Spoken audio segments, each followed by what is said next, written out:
Enzo is by far one of the most insane supports currently in Void Purge 30. And it's not just because of the insane utility that he can offer any of his teammates, but it's also because he does come packing with his own damage. Now we're going to be jumping into the variation build that I am using, and as well as showcasing you guys some of the runs that I've done in different comps so that you can kind of get an idea of how he works. So we're going to go ahead and jump right into it, starting off with his build, because I think one of the biggest things about understanding how you want to use a Descendant, and if you guys want to see more videos like this, let me know in the comment section down below, but I really want to make sure that you guys are understanding how to use the Descendant versus I just put this build on, because there's a little bit more in terms of complexity when you're using a character where you can use a character and not be offering any value, whereas somebody else could be using the character and they know exactly how to use them and they're giving that value.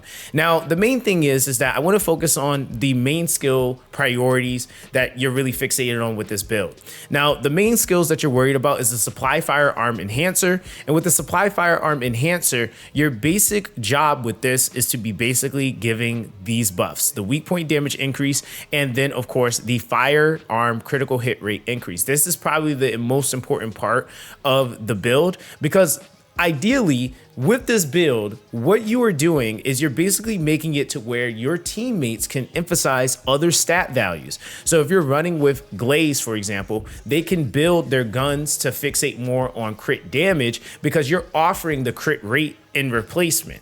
Now, the other thing is that if you're running other characters, if you have a Lepic, if you have another Enzo, if you like whoever you're running with, that then can still coincide with those characters. Everybody can go for fixating more on the crit damage in their guns versus having crit rate in the guns. Now, granted, if you are not at that point, you still probably want to just have it generalized. If you're doing pub lobbies, have that crit rate on your stuff, but just know that if you're running with an Enzo, more than likely the buff that is going to be being supplied is mainly going to be the crit rate, right?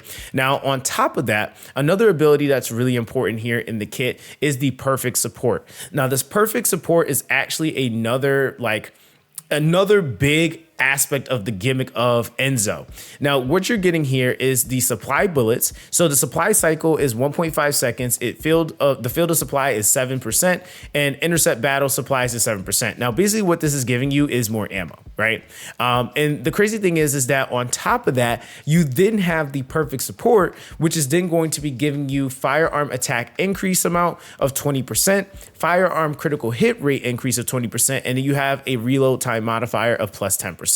Now, the big thing is that with this ability, this is going to be what gives Enzo unlimited ammo and any ally on the team that also needs ammo. So for example, maybe not so much Glay, but if you're running like Lepic, Haley, any other character. I've even ran in this dungeon successfully with Eugen. You can constantly make sure that these characters have ammo full, especially when you get towards the end, you have enough heavy ammo specifically for you to actually be able to burst down the boss as quickly as you possibly can. Now, with that being the case, we are using the Supply Firearm Enhancer, like I mentioned before, where this is going to be giving you the weak point damage and the firearm critical hit rate, right? Now, I want to talk about these two mods first, because I know somebody's going to say, well, Zox, these mods aren't leveled. Well, here's the thing. The main focal point with this build is not skill damage. What I'm actually trying to execute is I'm trying to reduce my cooldowns as much as I possibly can, because if you look at the skill actually is at a 2.9 second cooldown. Same thing with the Perfect Supply. This is going from a 90-second cooldown all the way to a 12-second cooldown. Now, the reason why I did it in this way and I ran Enzo this way is to also emphasize that in some cases, you can actually decrease the amount of investment that you would have to do in order for you to make a unit operable. I would not advise you to have this like sort of mentality with every character, because one, you need to know what they do first and what exactly are you trying to get them to do. And then from there, you can kind of decide, okay, I want to run mods like this. Because normally, for example, just so that no one can say I don't have these leveled, if I go to focus on singular, focus on, like, for example, I have a maxed out focus on singular already, right? Right here. I have a maxed out one. If I wanted to put it in here, I could. I also have the non-attribute as well maxed out. But the thing is that when you actually look at these maxed out, it's increasing the skill power, which I don't really care for. The main thing that I'm looking for here is the skill cooldown, which you're getting that at a minus 6.1%. guess what? Even when this is not leveled, you still get that skill cooldown of minus 6.1%. So that mod does not technically need to be leveled for this build. And I'm going to emphasize specifically for this build, right? Because for other builds, you might want to have those leveled, right? So you can get that modifier. Or if you're on a different character, don't think that that applies to every character, right? So I just want to really clarify and emphasize that.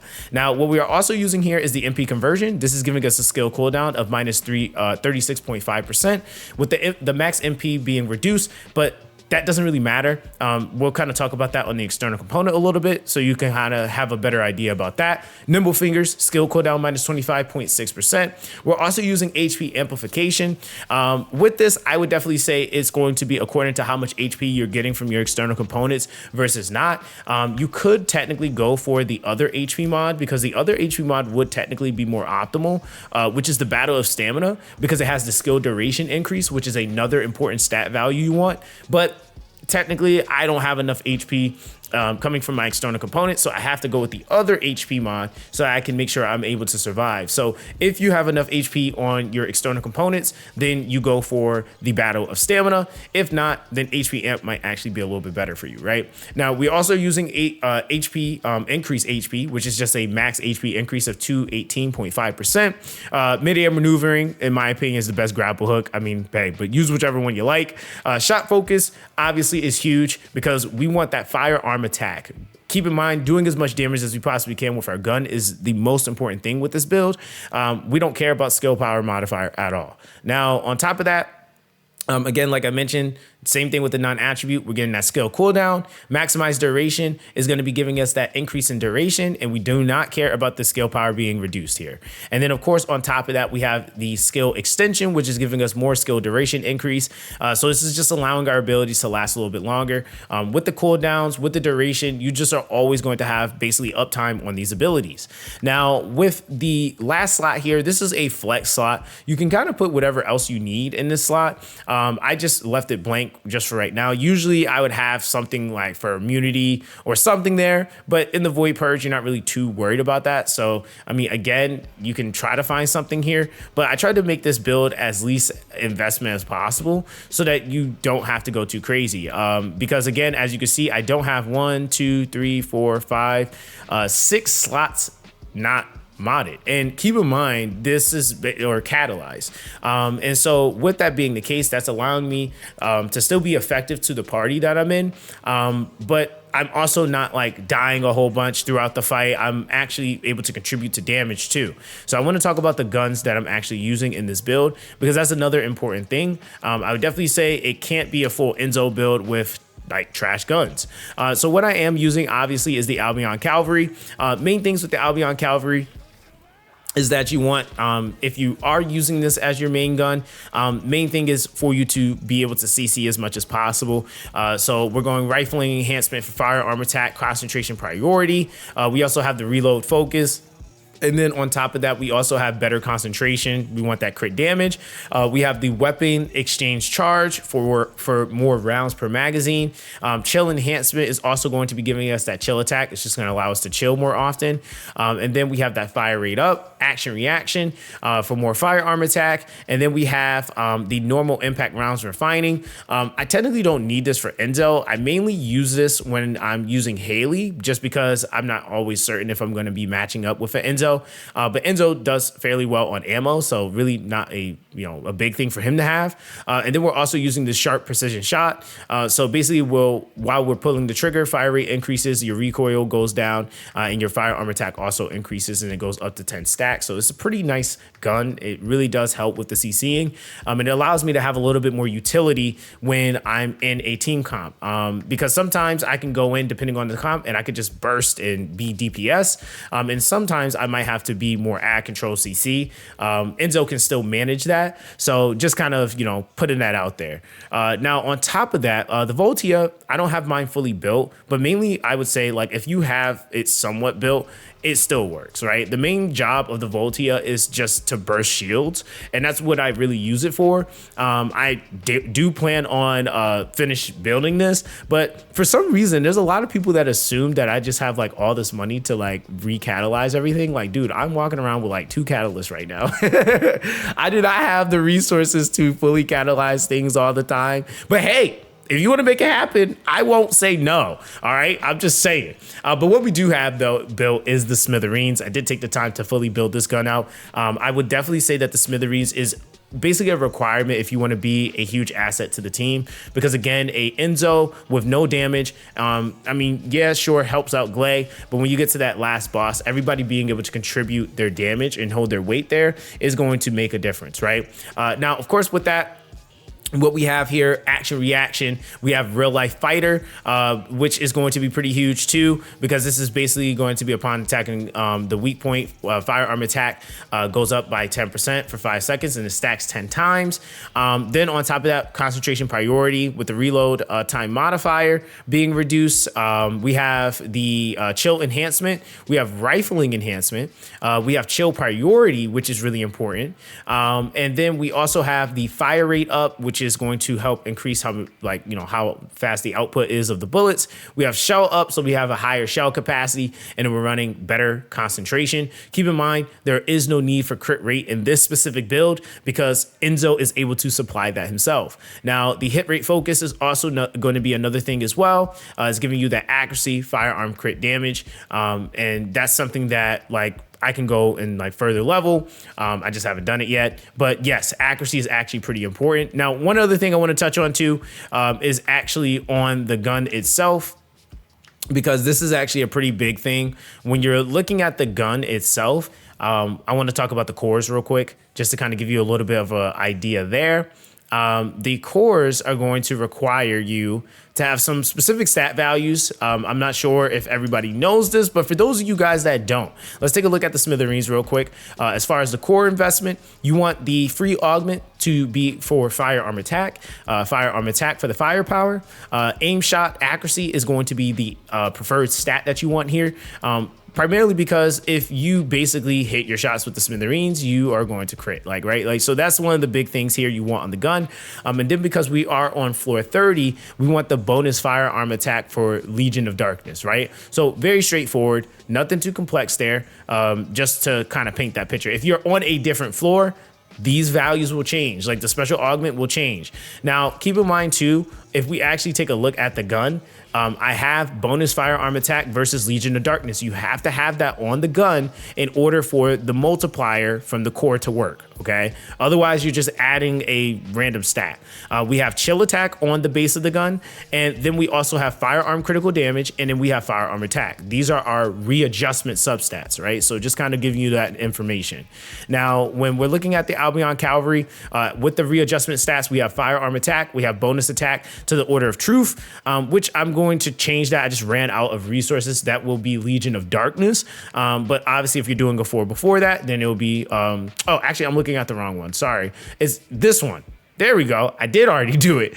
So this one is the Legion of Darkness. We have the firearm attack, chill attack, and firearm crit hit damage. And then when we actually look at the cores, we have firearm attack here, firearm attack. We have chill attack in the attribute augment. Then we have firearm crit hit damage, and then rounds per magazine, right? So very, very simple. More shots, you basically can do more damage longer, etc. So that's basically the build. Now, all in all, the only other tip I want to leave with you guys is that, again, understanding the placement with Enzo is going to be really important if you want to be value in the run. I would definitely say that when you're running with Glaze, really the main thing you're giving utility for is the crit buffs. If you're running with anyone else, it's the ammo, it's the crit buffs. Everything basically becomes useful to that character. I think one other thing I would say, external component, With the reactor, the main thing about this is that you do not need to actually emphasize anything specific in terms of the attribute. The main stats that you want here is actually skill duration and skill cooldown. Okay, that's going to be the big thing on the reactor. When you're looking at the auxiliary or just the external component, what you really want here is mainly two sets: Annihilation, and you want the Hunter set. The Hunter set is going to be offering you at a 2-piece cooldown or a skill cooldown of -4%, and the Annihilation is going to be giving you the skill duration of plus 5.7%. Now, the other component to here is, which I don't want to forget to mention this, is that I have MP recovery out of combat. I also have MP up, MP recovery in combat, and then these stats, for example, I just am kind of emphasizing the HP. If I could get something different, then I would. But yeah, that is really just about the HP and the skill cooldown at that point. But if you need more bulk, then run more HP, right? Like if you don't get the full duration or the full skill cooldown, that's okay. Just keep in mind your windows and just go for more sustain at that point, right? But if you're playing with a really solid team, you might not have to think about that too much. It just really all varies on the situation and the scenario. But all in all, through and through, this is the build that I'm currently running with my Enzo. It works perfectly fine. Clearing in a well-built group very, very well, and still contributing damage, which is the biggest thing. He's not just a support bot. He's actually doing damage himself, and is able to actually help out with killing elites and, of course, clearing the trash mobs. So that's that. I'm gonna let you guys check out the runs. Hope you guys have a blessed day. Make sure that you guys join the Discord, the Zox Gaming Network. It will all be linked down below. All right, guys. I'll catch you in the next one.